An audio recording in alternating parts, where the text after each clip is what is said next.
Our next presentation, we are going to hear from April Zamora. I have the honor of introducing Mrs. Zamora, and I say that it is an honor because she works with the Texas Correctional Office on offenders with medical and mental impairments. And my very first job out of college was working at a local mental health authority in Nueces County for a TCOOMMI program. And I didn't even know what TCOOMMI was at the time. I was actually on a track to work with children as a psychologist with, at the time, pervasive developmental disabilities. And working for a TCOOMMI program completely changed my professional trajectory. I had no interest in working with people that were justice involved. In fact, that was the one population that I said I never wanted to work with. And then I started working for a TCOOMMI program, and the clients changed my life. And so I'm very pleased to be able to introduce April today. TCOOMMI is responsible for continuity of care services for juvenile offenders and offenders with mental health needs or intellectual and developmental disabilities who are on probation or parole by linking them with community-based interventions and supports. The director of the Reentry and Integration Division of the Texas Department of Criminal Justice, April Zamora, is here to provide a more in-depth overview of TCOOMMI services. April Zamora has worked for the state of Texas since 1998 and has held several positions in the criminal justice field, including parole officer, parole unit supervisor, program specialist for substance use services, internal audit and training, and now director of the Texas Correctional Office for offenders with medical or mental impairments. She is also a proud recipient of the Texas Corrections Association Star Award and the Texas Corrections Association's President's Gavel. She previously served as president, vice president, secretary, and treasurer of the Texas Corrections Association. Ms. Zamora also served on the American Correctional Association's Delegate Assembly. All right, floor is yours, April. Do you have the clicker, Courtney? I don't know where the clicker is, but you know what? I hardly follow the slides, so, I have a trouble staying on a script, if you really want to know the truth. Well, and I have trouble standing still, so let's do this. Well, it is 4:32, and I stand between you and the weekend. I would say that OU's still something or other, but Texas messed that up too. I came from a conference in Georgia with women leaders across the nation and others that serve in criminal justice, and everybody that came up had a walk-up song, kind of like a baseball player. One of the women came up and it was, let's give them something to talk about. And as I've sat at this conference, I thought, well, we're giving them a lot to talk about because continuity of care is oh so important. So that's what I'm going to talk to you about today, the continuity of care system in Texas. And I'm hoping, because the slides are online, whatever we don't get to, I put a whole lot in there because it's so important for you to know everything that happens. So we might actually skip through some because it has a lot of medical information, because you can never have too much information in your hands. So the Texas Correctional Office on offenders with medical or mental impairments, a lot of you that are old school know us as TCOOMMI, and then somebody stuck in that little extra O and M, and now we are called TCOOMMI, but I cannot get there. So formal structure for criminal justice, health and human service organizations to communicate and coordinate on policy, legislative, and programmatic affairs with offenders with special needs. Lately, the Texas Department of Criminal Justice, through a policy change, now uses the word inmate if somebody is in prison. One thing you may not know is pre-pandemic, 2020, January 2020, the prison system had 142,000 inmates within its system. As of today, we have 118,000. One little unknown fact amongst many is we have closed 8 units since 2013. When you think about unit closures, I want you to know something for those of you that are out there in the treatment world and those of you that are out there that are not only sitting on the bench, but those of you within the probation world, substance abuse providers, anyone out there, I want you to think about this question. Who works in the world of treatment, reentry, and the overall process of getting someone healed? Raise your hand. And if you're sitting behind your computer, raise your hand. There shouldn't be anyone in here that doesn't raise their hand, even if I ask you the question, who works in reentry? Because the moment somebody touches our system, you work in reentry.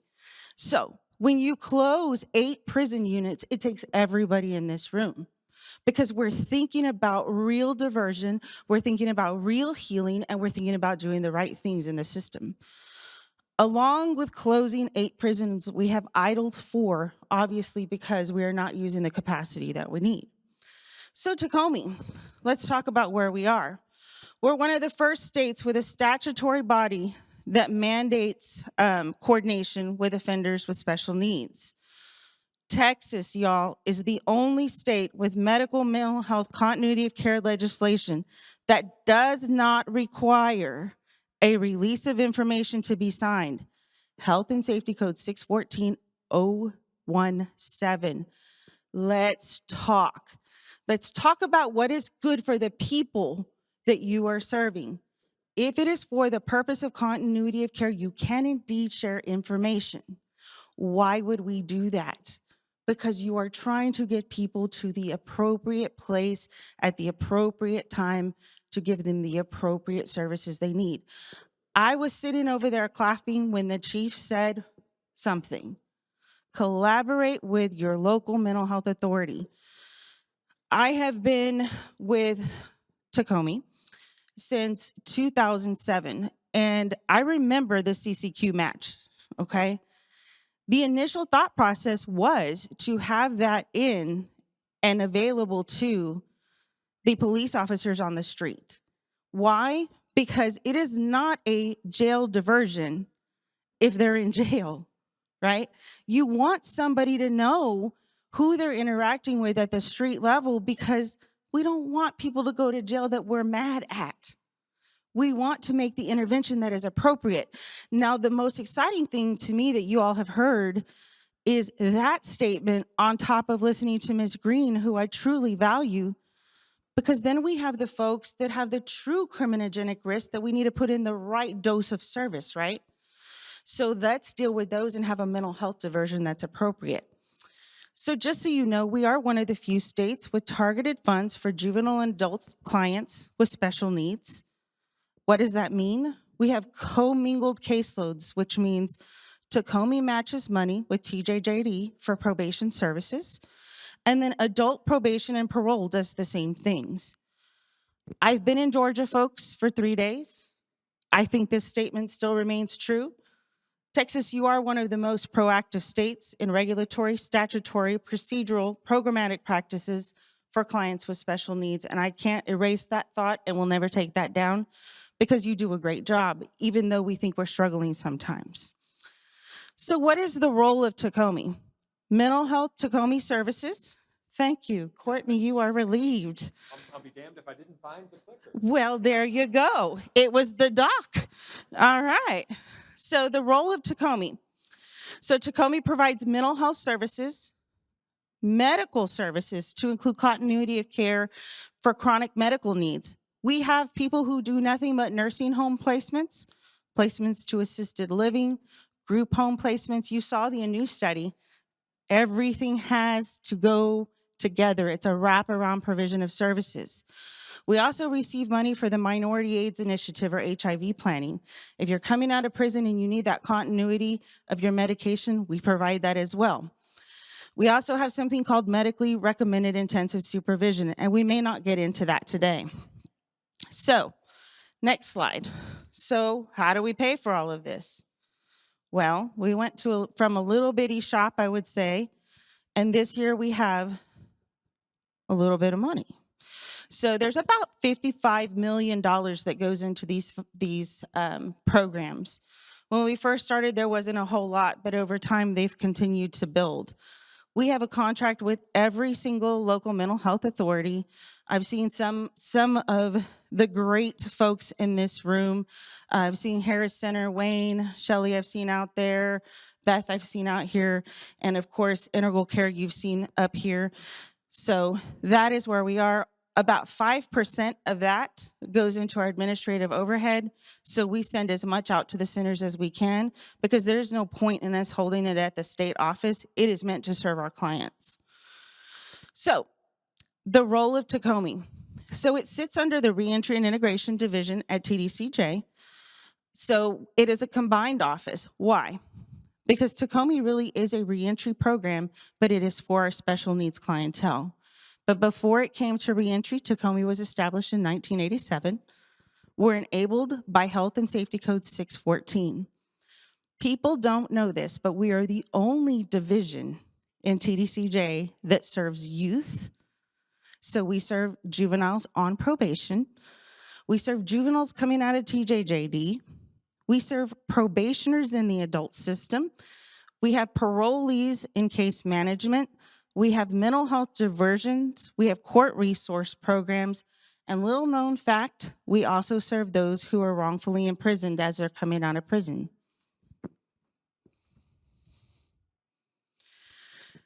So how do we do this? We provide pre-release screenings. We provide referrals to aftercare resources. So what happens? This is all pretty on the screen, but let's just talk about it. I can't stand still. So what happens is that we use the care match. We live with that. We love that. We want to know what happened to somebody in the community. The local mental health authority typically is a main provider source for those that are in justice involved. Not all the time, but it is a main provider source for many. So as somebody has that intervention and they're in the jail system, that's why that CCQ is so important. It is that care match. As somebody is in diversion programs and they come into our mental health diversion programs, we make two choices. We have jail diversion programs in almost every urban county.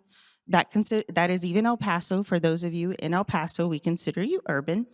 We like to make jokes with them because they're in a whole different time zone. But we look at those bookings and we decide, how do we divert them? And our diversion is from going to prison. And I'll show you why here in just a minute. But we provide those referrals, we send them to the local authority, and some decisions start getting made. And so we monitor, we coordinate, and we keep going. Once somebody ends up in prison, the goal is for them not to come back.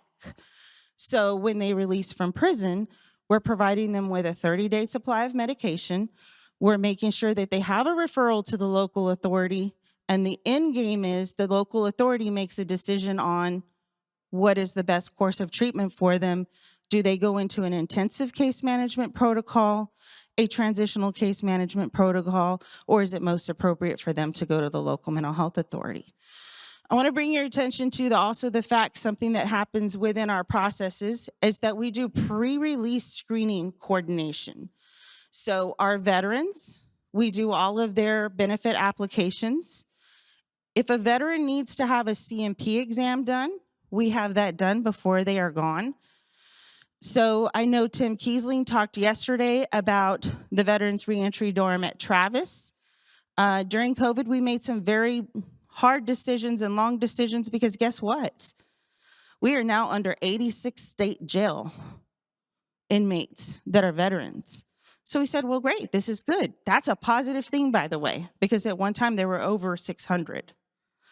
So we have opened a veterans dorm at Cofield that is a 1-year-long reentry program, and we have put 28 inmates in there that are dealing with trauma-informed issues. So we have a trauma-informed care curriculum. We are working on PTSD. So on one side of that dorm, they're reentering in a year, and on the other side of that dorm, we have 28 in there that are long-term inmates that will be staying, getting the same curriculum, and those peer dorms that Tim talked about, they're gonna go out and they're gonna be the peer mentors for the dorm. Why? Because peer support is important. So that's what we're doing for the men, but guess what? What do we forget? Yeah, we got a whole female population. So we open a dorm for the women at Lane Murray next month. So post-release coordination with clients and community supervision officers. You gotta talk to the community supervision officers. So here we go. So I told you I can't deal with slides. I just want to talk to y'all. This is very hard. So what does it really look like when somebody's out there. And it's so hard because I'm looking at Alex, and Alex can say, Ms. Zamora, this is what it is. Well, sometimes you think it's beautiful and lovely, but Alex has to go look for somebody because his appointment is set on the 10th, but he doesn't show up on the 10th.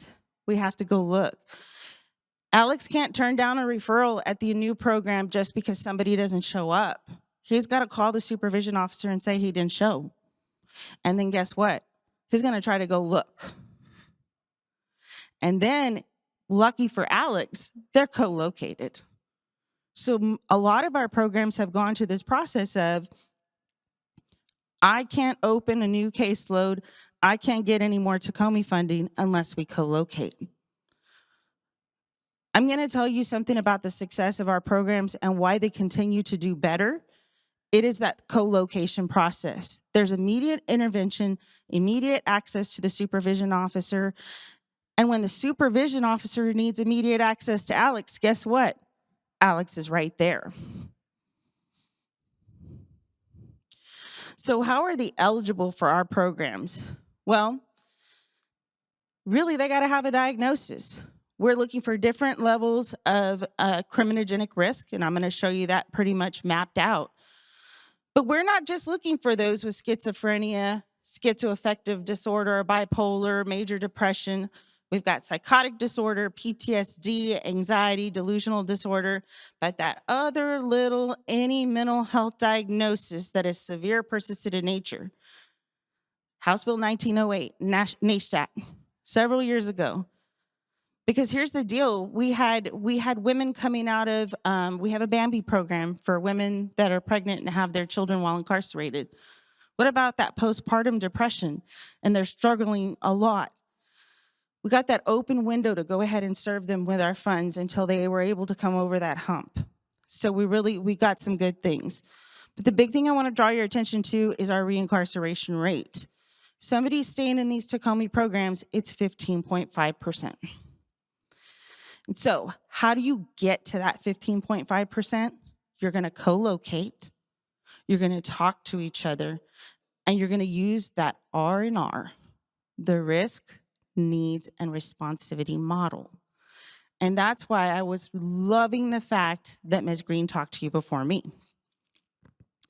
So we use exactly what the LMHA uses because we don't need to reinvent the wheel. We need to use the ANSA, we need to use the CANS, and we have to statutorily use that TRAS.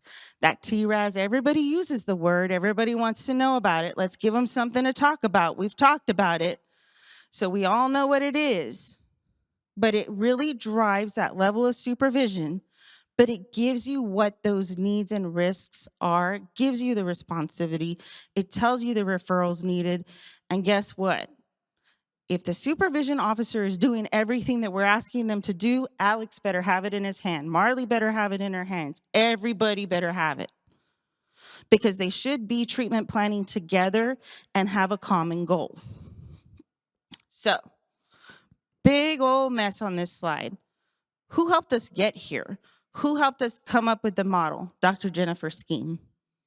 If we ever have somebody come talk to us about best practices in criminal justice and dealing with this population, she continues to do some great work in this field, but that's how we began this adventure, I would say, to get us here, is Dr. Scheme. I want to bring your attention over here because we're looking at those with moderate to high criminogenic risk and high clinical needs. If they don't have high clinical needs, we need to have them in regular services. If they don't have high criminogenic risk, they're sitting in the low. What did we find out from Ms. Green? Over-serving them is going to actually do more harm than good. So that is the principle of our program. Do not over-serve somebody with a method that they don't need. So I come back to the exact slide that you saw with Ms. Green. Risk, needs, responsivity. Over-serving the low-risk offenders can lead to future treatment failure.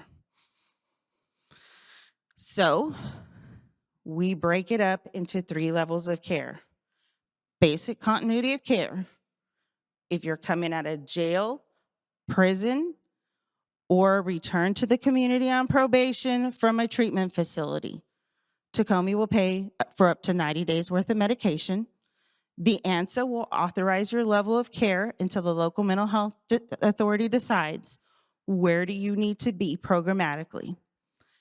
The TRAS level typically for this type of justice-involved person or client is going to be low to moderate. We offer intensive case management and rural intensive case management. I say rural because we give them different caseload numbers. You can't serve as many people in a rural community as you can in an urban community when you're driving 100 miles to get to them. We will serve these folks for up to 2 years. Again, the ANSA drives the mental health care. The TRAS level for this group, moderate, high, and high. We got smart, I would say, but it wasn't my smart. It was working with our TCOOMMI Advisory Committee. We've got a couple of them in the room. What about the transition? So we're serving these folks for up to 2 years. If you're on a TCOOMMI caseload, your clinicians are seeing you 3.5 hours a month. They're working with you either in a group environment, the psychiatrist is seeing you, your probation or parole officer is coming in and seeing you and talking to you, and everybody's collaborating and working together, but guess what? You're done. And then what happens? What happens to you then?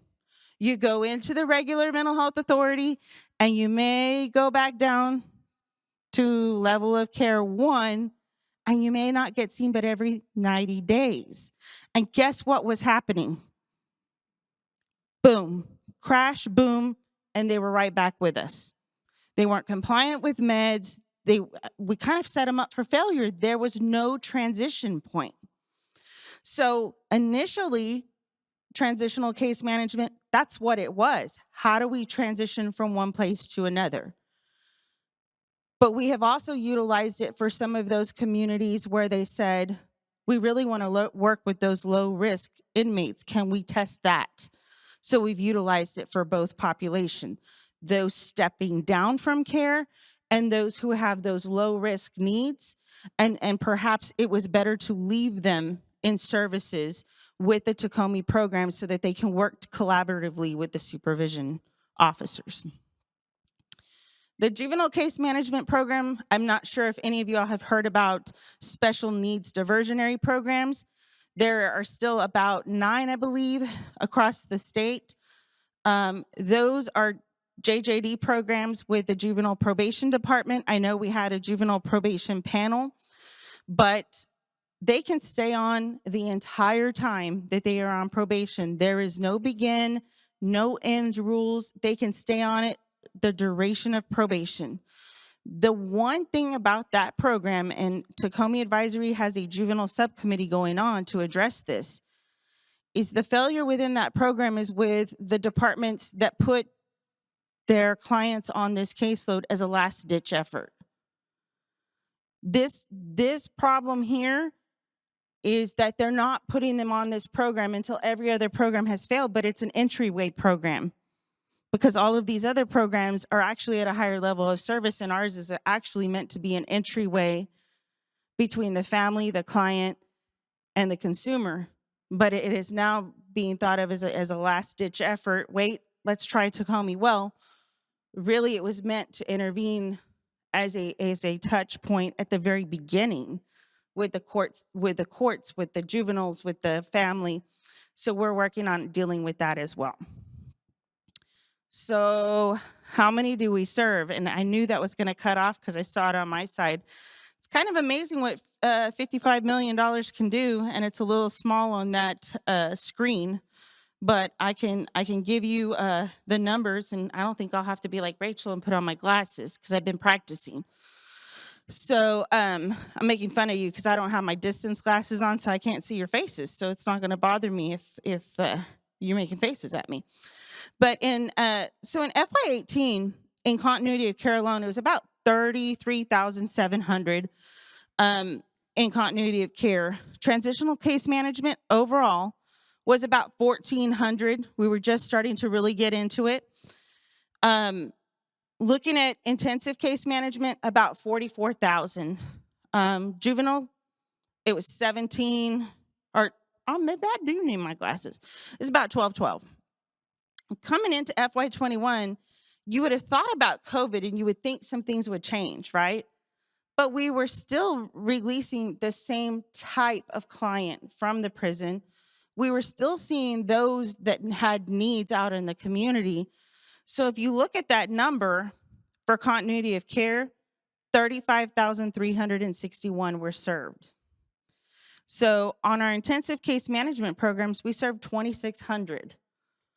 We served, TCM, but in intensive case management, it was our largest year ever. We served 6,078 in intensive case management in FY21. And in our juvenile programs, we have had a decline to 783. So FY21, in terms of programming, has still been our biggest number served. I think that's important to denote because I think we all have noticed one thing about COVID. What? Things have gotten what? Difficult, right? People have seen an uptick in perhaps some depression, some anxiety. So one thing we did not want to do is have our consumers slide backward. So we have seen some people we have brought back into caseloads that maybe had been doing well, but we didn't want to see a backward slide. So this is where I said I'm going to roll through a little quickly. Medical, I know that's another day, another time. People don't know this very often, but continuity care is about taking care of the whole body. It's what? Mind, body, soul, right? So we do have medical programs. Everything is done pre-release. We have crystal reports. We have all kinds of pearl, crystal, you can name it. If our medical providers can give it to us, we're going to try to make sure you're squared away. If you have referrals that you have pending because you need an oncology appointment, we're going to square you away. If you are in the midst where you have some type of terminal illness outside of cancer, you will get those referrals.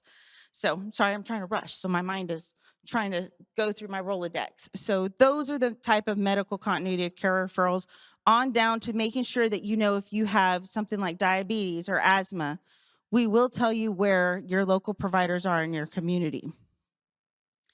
So how do we accomplish this? Again, we have a human service specialist that address those needs. We also have special needs reentry coordinators, again, that will do all of that work for you before you go, so you know exactly where to go and where those communities resources are. Again, it's things like oxygen, diabetic care, things like that. So we talked a little about that. I'm going to skip over this because I can get to the meat of where I need to go. Medically recommended intensive supervision was a hot topic during session because it's not utilized very frequently for those that are elderly, 65 and older. So we did get a new rider to look at those that are 65 and older and see if they qualify for an early release from prison. That would include those that have mental health diagnosis, because if you look statutorily, if you have a mental health diagnosis, you are eligible to release from prison early. So that is a challenge because, like we've been talking about throughout this conference, where do they go? Where would we have someone go if they don't have a housing or transition plan? But if you look at the numbers for medically recommended intensive supervision, there are some provisions of that statutory code. You cannot be a sex offender and get out unless you're vegetative or you have an organic brain syndrome. You can't be 3G unless you are terminal or long-term care. So there are so many provisions to a medical release that we receive all of these referrals. We present to the board or presiding judge, And ultimately, out of 223 that we presented, 49 actually released on this early supervision legislative session. So what we presented during this legislative session was, how did the rural communities do? Because we got about $4 million to really serve rural communities. So 20 caseloads were added, 38 counties. We had co-location. They couldn't get the money unless you co-located. So just in adding that money, I think they did pretty well. They didn't get started until they got their money immediately at the end of last session. They got it on September 1st. They were able to serve pretty good, 1,896 by the end of FY21, 820 in FY20. But in intensive case management on probation, 178 during a COVID year when we weren't having new sentencing, I think is wonderful. But it's so important when you think about continuity of care in a rural community, because they don't have services that they can access right there in their community. So we had to do something different. We had to think about telemed, telehealth, telephone, telefriend. And I'm serious about it just like that. Communicating with people by the phone. So we really looked at telehealth, telemedicine options on House Bill 4. So what I want to drive home about the thought process of TCOOMMI, people often think about this. I tell them, look at Health and Safety Code 614, because ultimately, if you look at all of the MOUs within that statute, TCOOMMI is responsible for the criminal justice system and the intervention for youth at 10 all the way through sentencing to death, if that makes sense because of MRIS. And it sounds terrible, right? But you have to remember, I will always drive into people's thought process the one thing that the chief said as well. Do business with your local mental health authorities, because the one thing that we've stood firm on is that there is no reason for us to look for a private provider as TCOOMMI, because ultimately, those leaving our system, whether it be state jails, prisons, or on community supervision, those are our best partners and allies, because what we know is that transitioning them into regular center services while they're on supervision is the most likely way that we're going to see success. And one of the things that we work well with the local mental health authority is, if they have a private provider that they want to transition to, you need to help them do that as well. But our contracts remain with the local authority, because when and if they would ever to be arrested again, you will need to be able to help them, give them access. The other thing that is really imperative, if you're a county sitting here talking and having conversations, is that when somebody releases from prison or state jail, our local mental health authority has access to every single one of their records. So regardless of whether they're on probation, parole, whatever, if they were ever in prison, the local mental health authority has access to every single one of their medical records, and it has to be that way, because that is continuity of care and nothing else is, because we have to talk about that structured care. So I thank you for sticking in there, and I thank you for giving me your time today. I can't say I had a lot more to say, but I am holding you up from the weekend, and I will definitely, if you need anything or have any questions, please do feel free. I'll hang around for a little while. Thank you.